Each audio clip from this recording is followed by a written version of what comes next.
Okay, so this week we're going to be discussing the use of filters inside of Adobe Photoshop. And filters are available through this filter drop-down up at the top of your screen. Notice there's all of our filters right there. We also have our filter gallery. And I want to also discuss smart filters. Now we've discussed smart layers in the past, and if you're not sure what that means exactly, what it means is right now we are working with a layer. This is a standard raster layer. And if I make any changes, they will be represented in our layer tab. But what smart layers allow us to do is they allow us to work non-destructively. And smart filters give us a lot of control as well. Let me show you a quick example of what I mean. So let's say I come over here and I drag out a rectangle and I drop it right on top of my image there. Now if we look over at the Layers tab, you'll see that there's my rectangle and there is my layer. And if I click on the icon, nothing really happens, although I do get my vector controls back if I click on the icon for the rectangle. Now if I undo that and I come over here and I right click on my image here, I right click on the layer, cancel. Let's see, there we go. If I come over and right click on my layer, I have the option to convert it into a smart object. And what that'll do is not only convert this into a smart object, but it'll convert the filters into smart filters. All of the filters that we apply, that is. So by doing this first, I'm going to now convert it to a smart object, and then I'm going to come over here and I'm going to drag that rectangle back out. And I'll close the properties and hit return. And as you can see here, we've got our smart object apples down here, and there is our rectangle right above it. But to really drive home the gist of what a smart object is as soon as I convert these apples into a smart object, it takes this image and it puts it in its own document. So if I come over here and double click on the apples now, you'll see that it takes me to another document that it created when I turned them into a smart object. And really at the end of the day, what this means for you is that you can work non-destructively, meaning that any changes I make over here, if I'm not happy, I've got my original document saved. Now, there's a lot of other benefits that come along with that. So I'm going to go ahead and remove this rectangle and let's get into filters. So again, first step, convert your layer into a smart object, because again, that's going to give us the ability to make changes down the line and to make non-destructive edits to our apples here. So if I now come over to my filter gallery, let's come over and just take a look at something from the stylize category. Let's take a look at oil paint. And as you'll see with a lot of these filters, it really is a matter of coming in and just playing with them. As you can see here, there's a lot of sliders that are going to control the look of this. You can also see that I get a preview right here in this window. And if I want to make that preview smaller, I can shrink it down so I can see a little bit more. There we go. I can also click the preview button, which gives me a live preview right here on my image, versus having to kind of use this tiny little window. Now, the only drawback is if you're on a slower machine, this live preview is going to slow you down considerably. If I leave that off, I can then come in here and obviously make changes that will be represented in this window, and then when I click OK, then we'll see them in this window. So really at the end of the day, if you have the ability to keep your live preview on, it's going to help give you an idea of what it is you're actually creating. So for example here, if I come over to stylization and I crank that way up and maybe drop clearness down just a touch all the way to the bottom, and then let's increase the scale of our paint strokes, along with, I don't know, maybe taking down the bristle detail. When I'm playing around with stuff like this, I tend to go 50%, 100%, or 0, just when I'm trying to figure out what it actually does. That way you can usually see a pretty marked difference when you make changes. And let's say that I find something here that I'm happy with. I go with a large scale. Let's turn cleanness down, and again, let's crank stylization all the way up. And let's adjust the lighting just a bit. And click OK. So the nice thing is we've added this filter to our image. And now if we come over and look at our layer stack, you see that there's our layer, and underneath it is a smart filter called oil paint. And at any point, I can come over here and toggle the visibility on or off for the filter by clicking the eyeball next to the word oil paint. The other thing I can do is, you'll notice this white box here represents a mask. And what this mask does is it gives me the ability to control the areas where this effect is affecting the image. For example, let's say I just want the oil paint effect on everything but the apples. Well, I can now take advantage of this mask right here and a black brush to remove the effect from the apples. And to do that, I would simply click on the mask, hit the B key for the brush, and make sure that my color is set to black. Now, by default, I probably have a soft brush right now, so if I look up here, you can see that my hardness is set pretty low. I'm going to bump that up to about 80 or so, because then I can come in here and remove the effect pretty effectively from these apples. Now again, if I want to get a perfect edge, then I might need to go with a slightly harder brush, but this will get me in the ballpark. And as you see with just a quick going over here, that I've now excluded my apples from this effect, which is a pretty nice, option to have. Now I suppose if I wanted to, I could click on this mask and hit Command I. That's the invert key command. And you'll notice that when I hit Command I, it inverted the mask. So now if I was just curious to see what it looked like if I left the effect on just the apples, well, that mask allowed me to do that. And again, to be clear, I just clicked on the mask and hit Command I, which would be Control I on a PC. Again, I'll do it again. Command I allows me to invert that effect, which is pretty neat. So it's kind of like getting two looks for once. Now, if I get through creating that effect and I decide that I'm not happy with it, well, or better yet, let's say that I'm not sure if I'm happy with it. That's the beauty of smart filters, because I can come over here and just turn it off. And maybe I think, maybe there's another filter that I'd like better. So I go over and let's grab a filter like, I don't know. Let's grab one like, let's do extrude. And you'll see that every filter is going to give you a group of options. This one doesn't have the preview option because it's a more sophisticated effect that isn't going to allow you to do a live preview. Meaning I'll have to click OK and give the computer just a second to create this preview. So as I come over here now and I click on extrude, let's go ahead and choose blocks. Let's set the size to 30. We'll set the depth to 20. And we'll leave it at random. And let's go with a solid front face. And once we do that, we click OK. Give it just a second. And there you can see that it has added that to everything but our apples. You can see that it basically took advantage of this mask here. If I click the mask off, you'll see that it basically removes it. And if I invert it, again, by clicking the mask and hitting Command I, that it's now constraining that extrude effect to just the apples. So you need to be clear that the mask affects all of the filters. If I wanted to have extrusion in the back and oil paint in the front, I would just have to duplicate this layer and do both those layers separately. But as long as I'm working with this layer, any effects that I make will be sort of controlled by that mask. So again, I'll select the mask and hit Command I. And you can see that right now all we're seeing is our extrude effect.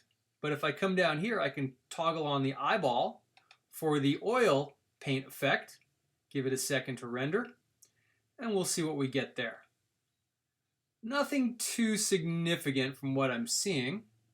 And what's important to understand is that effects render in the order that you have them stacked.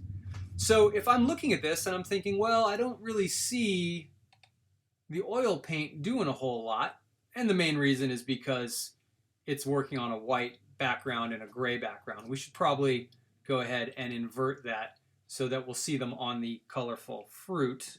So again, we'll click on the mask, hit Command I, and now we have our extrusion on the fruit. Let's go ahead and turn our oil paint back on and see if we notice any difference. Nothing significant. Now, one thing that we can do to adjust that is we can change the order of these effects. I can grab the extrude and I can drag it down below the oil paint.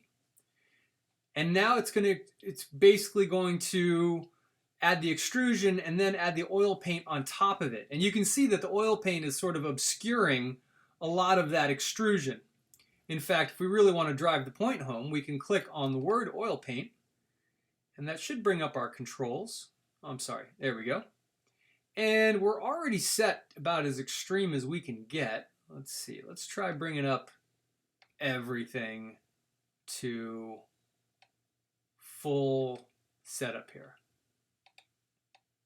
We'll max out all of our settings. And as you can see, that's a lot more oil paintish. And if we turn off extrude, you can see that here we are with just the oil paint. Here we are with the extrude underneath the oil paint. And you're getting a combination of effects. And we can also click on these little boxes over here to the right, these little controls.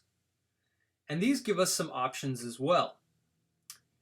These will bring up the preview window, but as well it also brings up our blend modes. So we learned about blend modes a while back, about how we basically can blend layers together, and now we can try to come over and maybe click screen and see what we get. Or we could try something like multiply, see what that does for us. Again, gives us the darker colors, and of course soft light and overlay work really nicely as well. So you've got a lot of layers of editability when you consider the fact that you can restack these.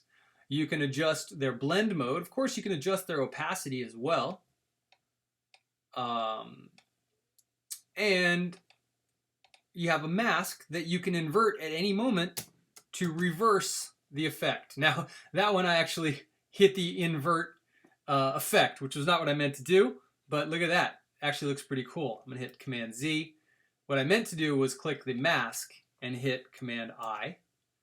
And that's what we get in that situation with the oil paint and the extrude.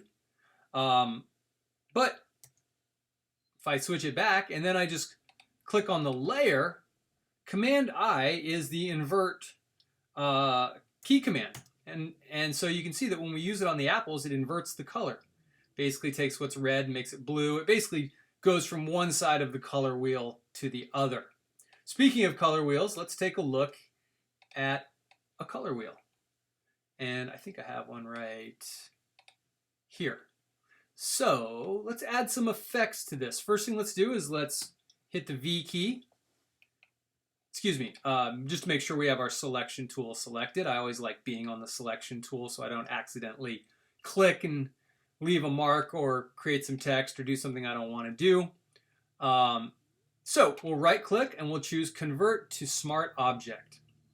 And in doing that, we will convert this now to a smart object, which means again that if I double click on it, here's the original image. You can see I cropped off a little bit of it, but there's the original image unaffected by any of the changes that I'm about to make. And let's see here. There we go. Okay, so there's my smart object. So as you can see, of course, we can come down to filters. And Stylize is going to have a lot of fun filters. Solarize, which is going to invert your colors. Or you could go to something like Distort, which has some pretty cool effects as well. Things like, Spherize We want to give this a sort of a fisheye effect. You can see that Spherize creates this bulge. And as you can see, it doesn't do a whole lot on this one, but again, you have to just kind of get in here and experiment with some of these. Pinch basically does the opposite.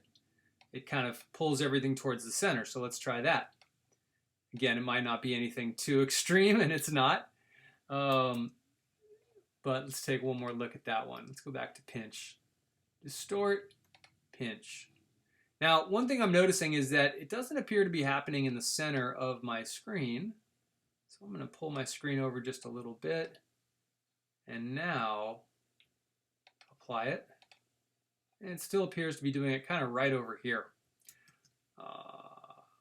So, anyways, that's just the situation I'm running into. And that's because since I'm using a smart object and the original image was wider, it's kind of applying the pinch in the center of this image, which again is not ideal for this situation, but not a big deal either. Actually, if I duplicate this layer, and this might actually be one situation where it's better not to use a smart object, because again, the original image was wider. But look, notice now if I go and I duplicate it, which I did by simply right-clicking and choosing Duplicate Layer, but then I rasterized the layer, which is really important to know. Rasterizing is the opposite of being a smart object or a vector object for that matter. I'm basically committing the object to pixels. So by rasterizing it, you see that it took off the smart layer. And now if I add the polar or add the pinch effect, it won't sort of bypass and use the original image. It will in fact put the pinch right in the middle. Oh, I take it all back. It will not do that. For whatever reason, it does not want to accept the fact that I trimmed off part of this image. So be aware of that. Again, and that might just be a matter of trimming the image and saving it out as a new JPEG, and then going in and making your changes. But nonetheless, we have filters, and I want you guys to experiment with them. I want you to play around with them. We actually have an assignment this week that involves using some filters. So I'm going to pull my color wheel right back in here. Actually, I'm not. Let's go to a different image. So, along with having all of those filters, let's take a look. Let's grab in this this picture of a car. So I'm going to drag this down, drop it on Photoshop, and there we go. We have a little thumbnail. Pretty small image, probably not the best one to be using, but nonetheless, it'll be fine for these filters. So we obviously have lots of blur filters.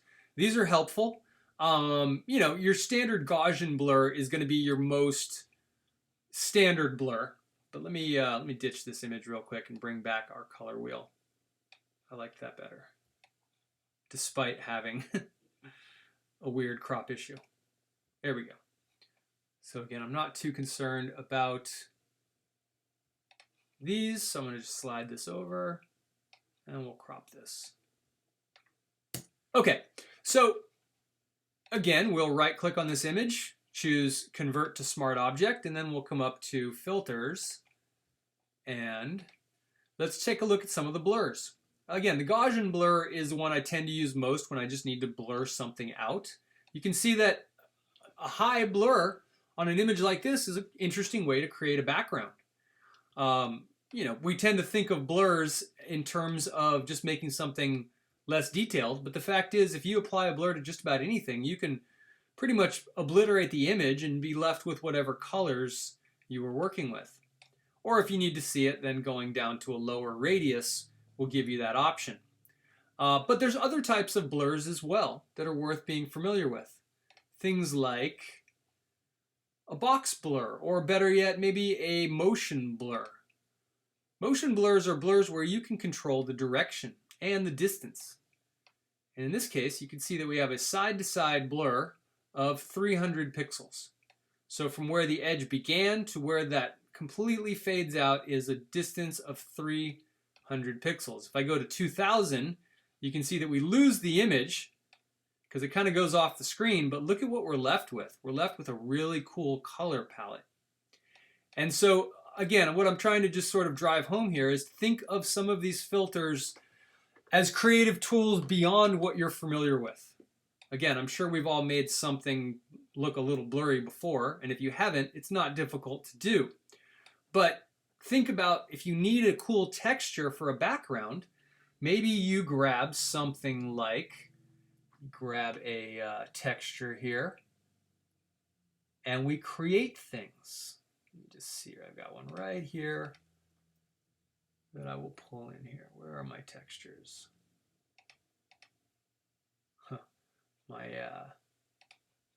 Let's see here.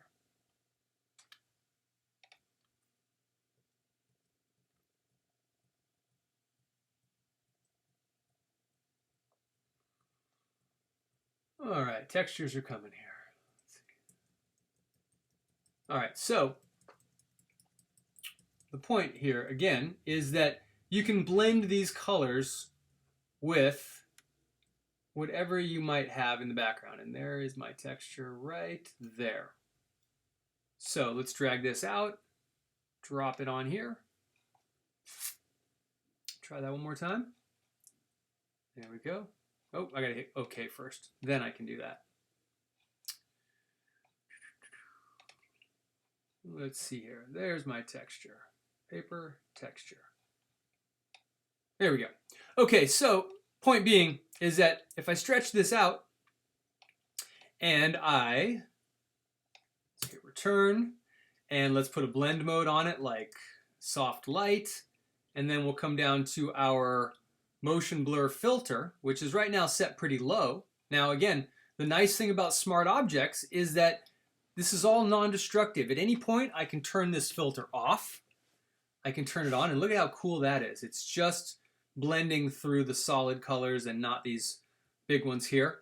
But if I turn the motion blur on and then I double click on the word motion blur, that brings up my controls, and now I can stretch it out, and you see that again we have some options to create some pretty interesting looking things.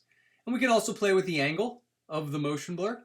If I wanted to blur up and down or diagonally, adjusting the angle will allow me to do that. So again, thinking outside the box is what we're talking about here.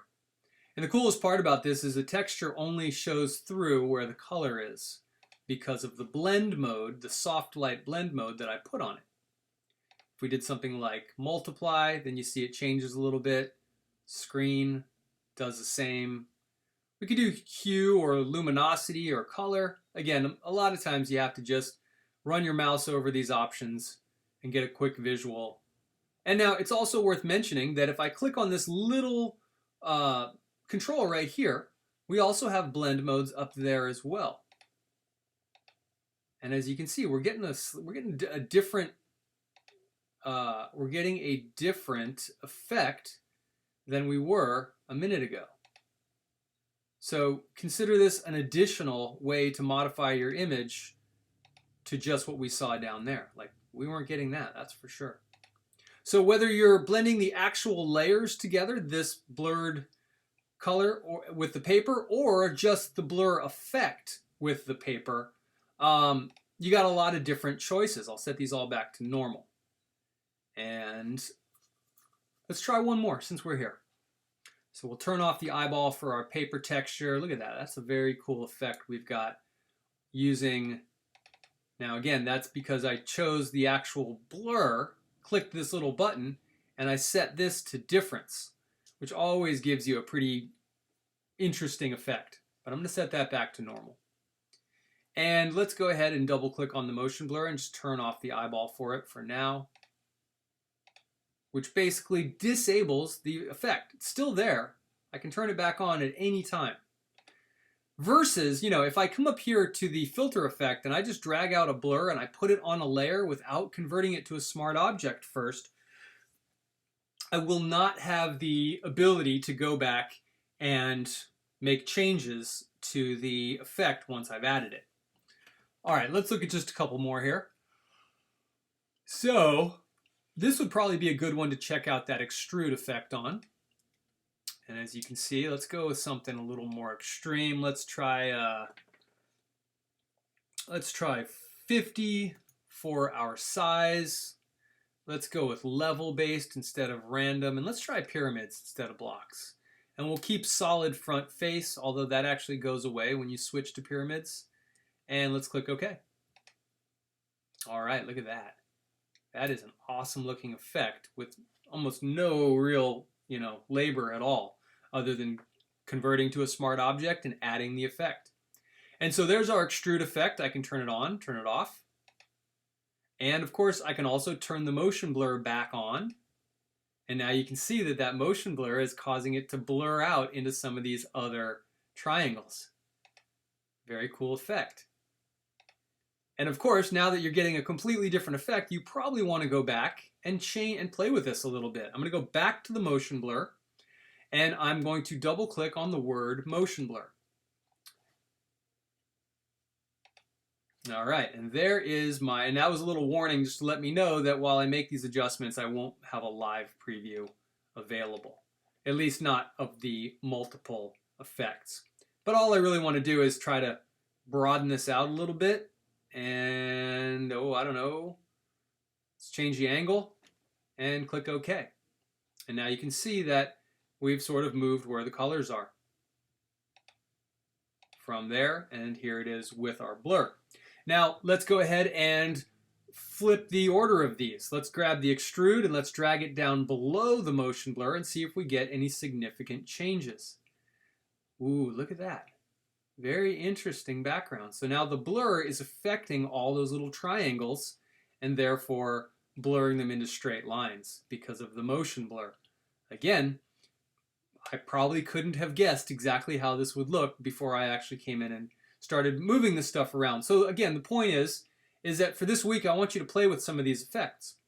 And obviously you could go back to the motion blur, change the angle, maybe, I don't know, bring it down a little bit, see what happens. And now you can see that we are actually getting a real-time display, which is pretty cool. So again, nice, colorful looking background. Of course, we could always blend it in with our piece of paper. And let's see here. Now you can see that we can transfer some or all or none of that, depending on what we end up doing. That looks pretty interesting right there. And just like I said before, if I turn off the paper, we can always come in and use the the mask to control exactly where these two effects are affecting the image. So I'm going to hit the B key. I'm going to come over and make sure that my foreground color is set to black. I'm just going to click the little black right above it. I'm going to click on the mask itself.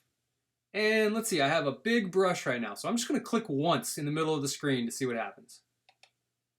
All right. So as you can see, I'm not quite dead center. Maybe I'll try that one more time. Command Z, one more time. You can see that we've essentially created kind of a background for this image.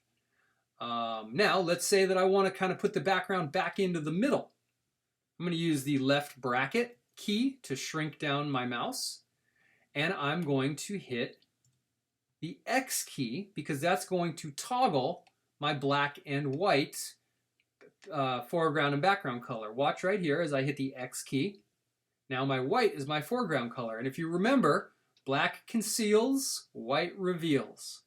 So if I want to reveal that effect in the center, I can simply click and there it is. Now if I don't want that white edging, then I might opt to soften my brush a little bit and maybe go just a touch larger. Click off and hit the right bracket and let's just put it right there. Again, just want to show you the control that you have available to you, and you can always go back in and try it without the blur. Try it without the extrude. And, as you can see, you're getting some really neat results. Okay, so hopefully this gets you guys excited to, get out there and try some digital art, maybe make an NFT, sell it, make millions of dollars, who knows. But either way, It just shows you that while these filters haven't changed a whole lot in the last 10 years, there's still plenty of cool things you can do with them. Okay, let's take a look at a couple more just since we're here. So let's go ahead and turn off our motion blur, and we'll stick with this image.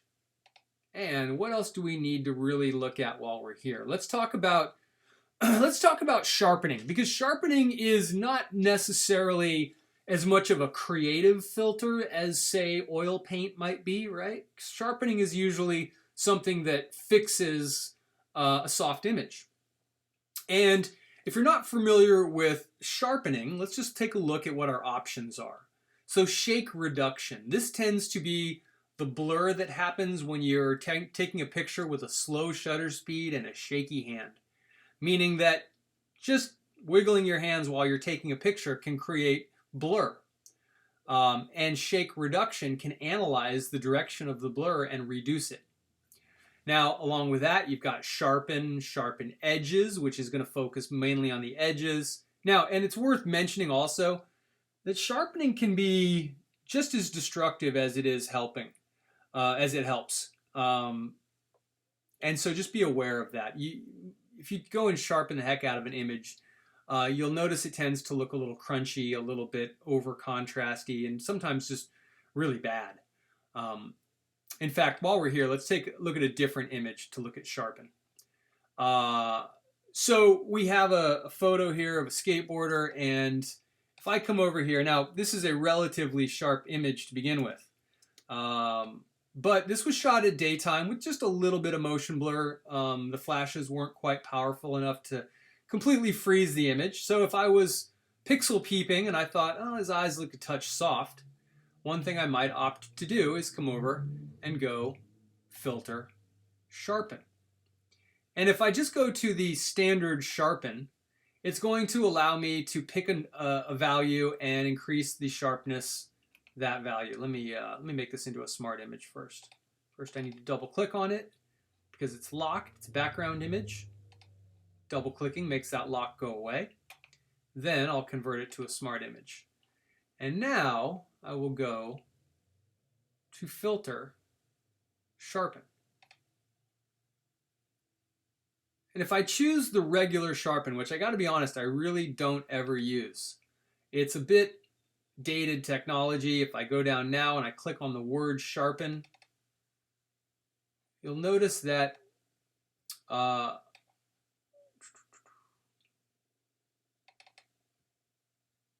it's not giving me any controls other than, geez, to be quite honest, I never use sharpen. Let me show you why. Sharpen usually puts a certain amount of sharpening right on your image, whereas there is another, let's see, did it make a difference? It's honest, without giving me a properties to really tell to what extent it's being applied at, it's very difficult to know what it's even doing. And sharpen, like I said, is an older effect. Let's go ahead and just get rid of it here. And let's look at the effect that I recommend you use. Sorry here, let's go to delete smart filters, clear smart filters. So instead of using sharpen, the filter that I recommend, if you need to sharpen something, is either unsharp mask or smart sharpen. Now, unsharp mask is the one that I tend to use the most. And what that means, and it's obviously the strangest name, but basically it looks at the image and it basically starts with the blurriest areas and works towards, meaning that if you look at this image, you can see his knee pad is pretty sharp right there. We got a lot of detail, whereas his face is a little soft.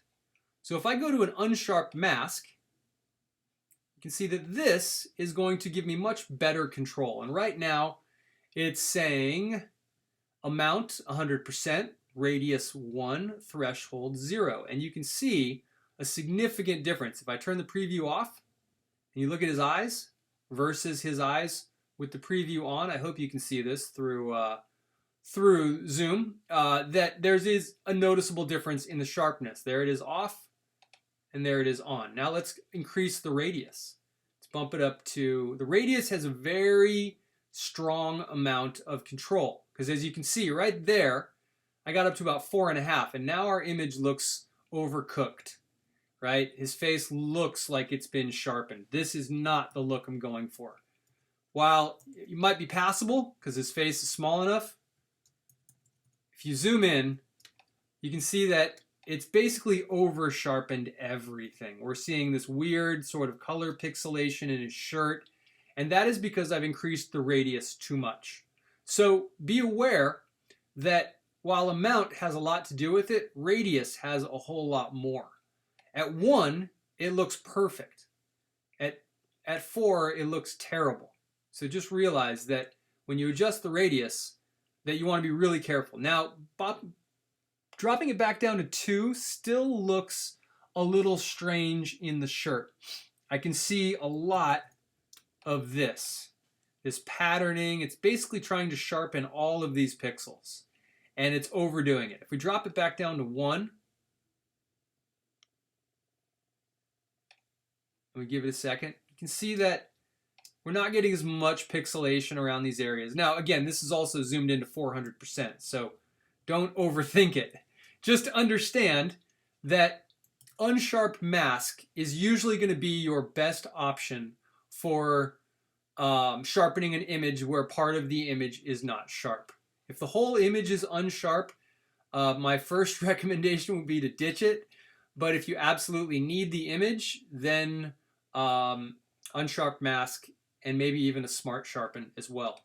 But as you can see, just a little bit of sharpness. Now, you might think, well, I shot this myself and I was in focus when I shot it, but the sad truth is that most DSLR cameras, even at their sharpest, are a little bit soft, especially if you like to shoot wide open, low apertures. Nonetheless, sharpen is a very valuable filter, and one that I didn't want to gloss over. Beyond that, most of these are going to be mostly creative. Obviously, you can add noise, you can add dust and speckles if you want things to look old, or if you find yourself taking a picture late at night and there's not a lot of light and your camera is pushing its abilities, you might end up with a noisy image, which is not uncommon, especially with cell phones. If you take a cell phone picture in low light, it's going to be noisy. And reducing noise is one way to basically unsharpen your image. It's also a trick that some people use on their dating profiles on Tinder. Reducing noise and reducing sharpness will essentially give you smoother looking skin, although be careful because it's terribly noticeable. So again, adding noise and removing noise is all done in that category. We also have pixelate, which is going to be mostly creative type stuff. Since we're here, let's go ahead and check out the blur gallery. If we come up to filter and we come down to, excuse me, not the blur gallery. I wanted to go to the filter gallery. Let's go ahead and delete our filters for just this moment. And let's go up to the filter gallery, which is not going to allow me to use it. Okay, so as you can see, I clicked on the filter gallery for this image, and it's grayed out. And again, I don't use the filter gallery all that often on photographs like these. But the reason that it's grayed out is because this image is image mode. This is a 16-bit image. Okay, this is a raw photograph taken on a DSLR camera. And by default, it's a 16-bit image. And because of that, the filter gallery will not work on it. So if you find yourselves running into trying to use the filter gallery on a photograph and it's 16-bit, you can always go in and you should be able to change it to 8-bit right here under image mode 8-bit. Now if I drop this down to 8-bit, now when I go to the filter gallery, there it is. Now what is the filter gallery? Well, filter gallery is just a different way to view the same filters you already have, but it gives you just a little bit more speed and creativity. So first off, you can see it's blown my image up to 100%, which is way too big. It's a very big image because it's, again, a raw photograph. And it's automatically applied whatever filter was probably last used, which in this case happens to be Stylize Glowing Edges. Let's go ahead and just go up to the top. We'll go up to Artistic. We'll look at something like Plastic Wrap. That's a pretty interesting one.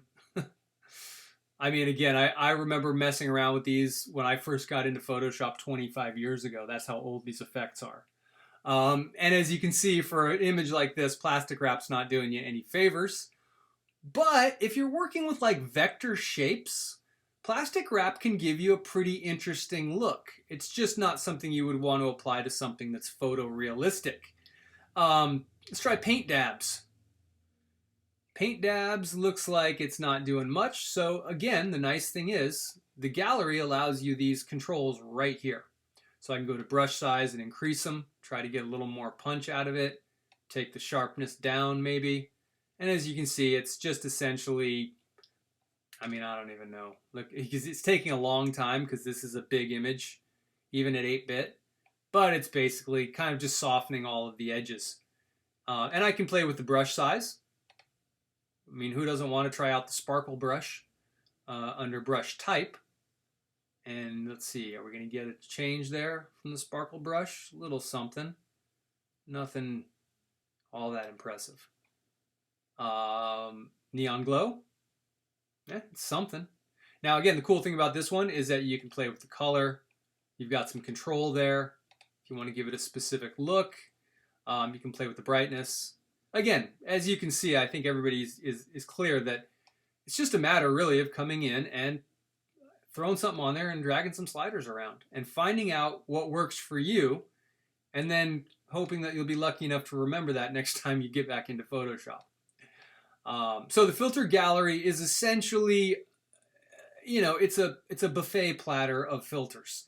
You don't have to keep going back to the window and turning them on and turning them off. You can just come down here and click, wait a few seconds, see what it does. If it's too strong, drop it back. You know, up the detail, lower the brush size, increase the texture, and see what happens. And again, you can also just go down this list right here, which has all of these same things. But it's nice to have these little icons just to give you a quick understanding of what you're going to be applying. All right, let's go down to Distort. So not a whole ton of these in Distort. You're going to find more in the filters under Distort. So the filter gallery doesn't have every single filter. In fact, when we get to Stylize, which usually has some of the best filters, you'll see there's really nothing other than Find Edges or Glowing Edges, which, while it looks cool, is what it is. So go down to Sketch. You'll find some pretty cool ones in there. Plaster has got a pretty cool effect, kind of a cutout, you know, slightly three-dimensional. Again, most of these are pretty, I don't know. Again, it's just a matter of what are you looking for? What is your goal? Can you achieve it with any of these? Maybe you can, maybe you can't. But anyways, if you find something you like, you click OK. If you find something you don't like, you hit cancel and you move on. All right, that's going to do it for our filters video, unless I can think of anything that I need to discuss. We discussed the gallery, we discussed turning them on, we adjusting them after we added them. We talked about the benefit of converting to a smart object by right-clicking and choosing Convert to Smart Object. That way, when you add a filter, you can always turn it off, turn it up. You can do whatever you want to it later down the road. You can also adjust the stacking of your filters to have a significant effect on the image that you end up with. So there's a Solarize. Let's go ahead and slap one more on there just for the sake of demonstration. Let's grab tiles. And right now, 10 tiles by 10 tiles with an offset of 10 should work fine. Click OK, and there we go. We get that neat little effect. Now let's reverse tiles and Solarize, and we'll put tiles underneath Solarize. And that has not a great effect for this image, but an interesting effect nonetheless. And then, of course, you can turn these on and off by just clicking on the eyeball. And more importantly, like if we go to tiles, we can adjust it. Let's go click on the word tiles, and there we go. Now we can think, well, maybe 10 wasn't enough. Let's bump it up to 100. And let's go offset. Oh, 99 is as many as it's going to let me do. And then we'll go offset of, I don't know, 5. And now it's saying fill empty area with background color, which is just defaulting to black. I don't like the, well, it's defaulting to that color right there, basically. Or I could choose foreground color, which would give me the white, which is just because that's currently set. And let's see about inverse image. What is that going to do? Click OK. Ain't going to do much of anything. Let's go ahead and reverse solarize and tiles and see if we see any changes. There we go. So there is our image chopped into tiles sizes of 100. So again, if you need to make a puzzle out of something, maybe you'd use it for that. Or maybe you just use it with some colors to create an interesting background.